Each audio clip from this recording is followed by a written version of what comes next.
नमस्कार बंधुरा आमार यूट्यूब चैनेले आपनादेर स्वागत जानाई।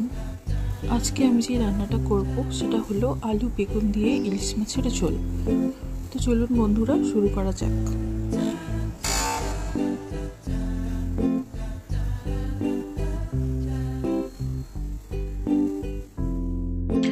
रान्नार शुरूतेई प्रथमे आमरा इलिश माछगुलोके भेजे तुले राखबो।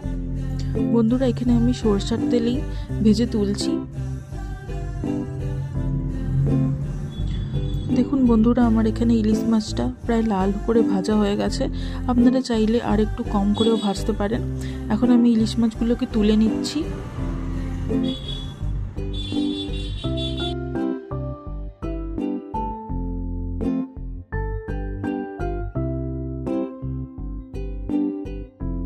एरपर आगे थेके केटे रखा आलूगुलोके एबं बेगुनगुलोके आलादा आलादा करे आमी भेजे नेब। एटाও आमी सरिषार तेलेই करছি, पुरो रान्नाटाই आमी सरिषार तेलेই करब। आलूगुलोर ओपरे हलुद ओ नुन दिए आमी आलादा करे भेजे तुले निচ্ছি। प्रथमे आमी आलूगुलो भेजे नेब, तारपरे आमी बेगुनगुलो भेजे तुले नेब।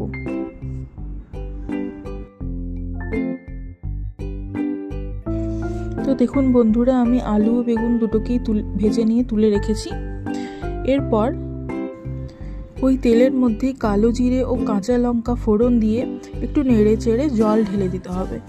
এবং নির্দিষ্ট পরিমাণে জল দেওয়ার পর জলটাকে একটু ফুটতে দিতে হবে হাই ফ্লেমে করে, এবং তার মধ্যে পরিমাণ মতো হলুদ গুঁড়ো ও নুন আমরা মিশিয়ে নেব।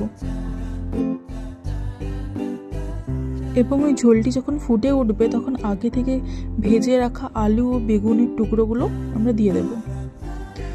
দেওয়ার পরে একটু ফুটলে আগে থেকে ভেজে রাখা ইলিশ মাছের টুকরোগুলো আমরা অ্যাড করব।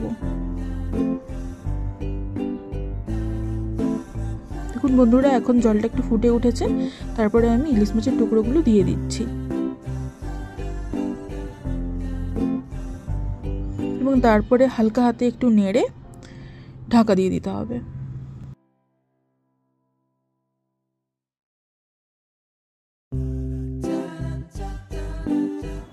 প্রায় 4 থেকে 5 মিনিট ফুটিয়ে নেওয়ার পরে দেখবেন আমাদের রান্না তৈরি।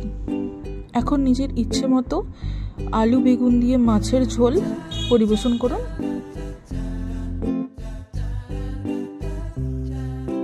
দেখুন বন্ধুরা, আমাদের আলু বেগুন দিয়ে মাছের ঝোল রেডি টু সার্ভ।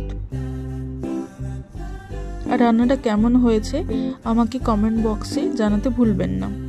আর যদি ভালো লেগে থাকে তাহলে একটা লাইক, কমেন্ট ও সাবস্ক্রাইব করে দেবেন।